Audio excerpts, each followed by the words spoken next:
Olá, como estão vocês? Espero que estejam bem. Sejam bem-vindos ao canal Pergunte ao Leitor. E hoje é dia de resenha. Vamos fazer a resenha do livro Indefensável, o livro que conta a história do goleiro Bruno e da Elisa Samúdio, tudo que envolve o crime que aconteceu em 2010.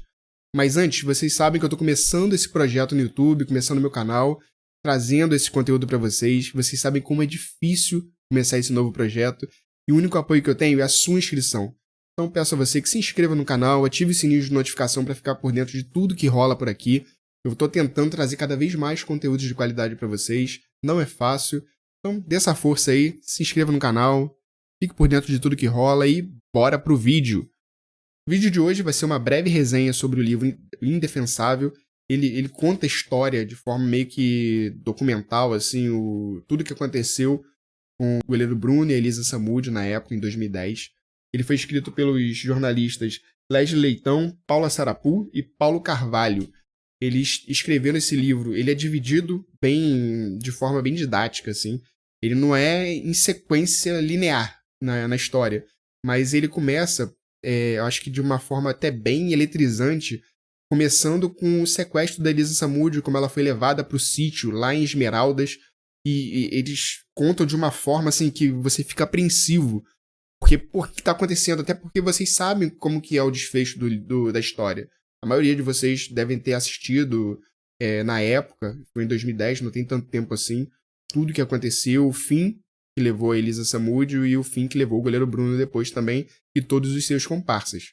Então o livro ele começa meio que dessa forma, o goleiro Bruno já nervoso por conta de tudo que a Elisa estava fazendo, das chantagens, o Macarrão, que era muito amigo do Bruno, tudo que o Macarrão fez para se aproximar cada vez mais do Bruno, porque eles foram criados juntos, mas em algum momento eles se afastaram, o goleiro virou o goleiro do Flamengo, e ali ele era cercado de pessoas que cuidavam das coisas dele, e o Macarrão foi se embrenhando e passou em algum momento a cuidar de tudo do Bruno, da vida dele toda. Bruno jogava futebol e o Macarrão cuidava de tudo da vida dele, principalmente da parte financeira. Isso tem a ver também no futuro da história aqui.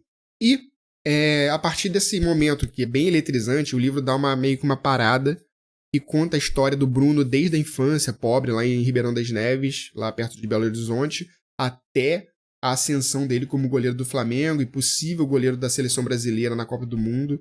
Ele não foi goleiro da Copa do Mundo da África em 2010, não por conta do crime, mas por outro motivo, mas acabou que mesmo que ele fosse chamado, ele não iria por causa do crime. Em 2014 ele era totalmente cotado para ser o goleiro da seleção. Ele era o melhor goleiro do Brasil na época. Ele foi campeão brasileiro pelo Flamengo em 2009. Foi pentacampeão. Então ele era o goleiro em evidência na época.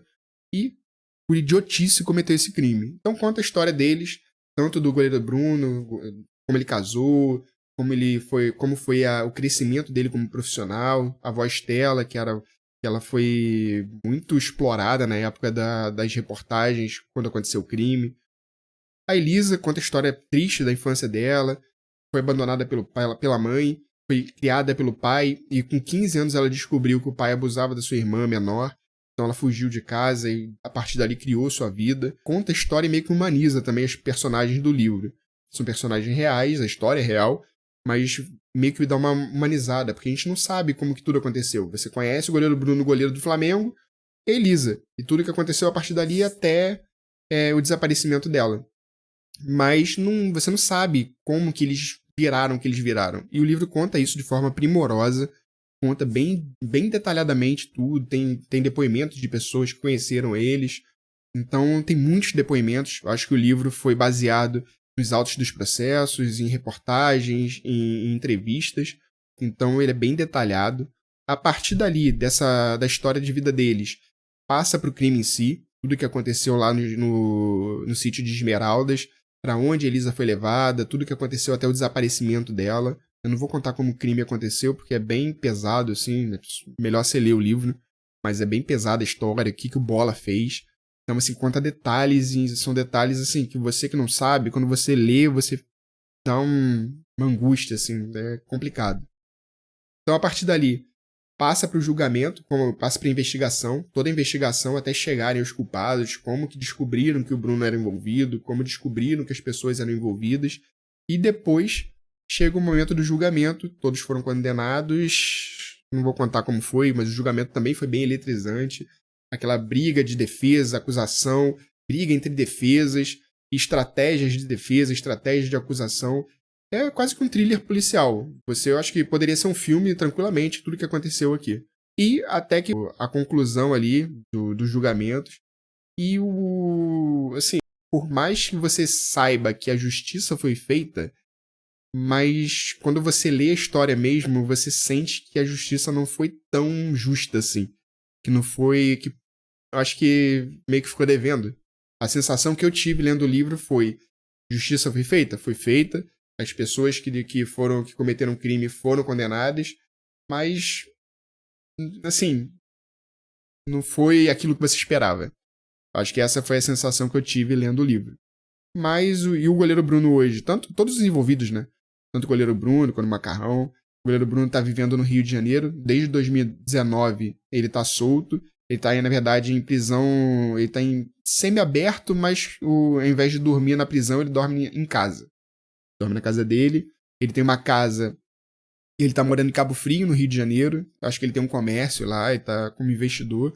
Joga num time em São Pedro da Aldeia, eu acho que é Cruz Azul o nome do time. Então ele, assim, retornou à vida dele. Retornou à vida dele normal. É lógico que ele não vai ser o goleiro que ele foi na época do Flamengo, mas a vida dele tá rolando normalmente, enquanto a Elisa não teve essa oportunidade. O Bruninho tá crescendo sem a mãe. Então é muito triste, assim, cara, não tem perdão.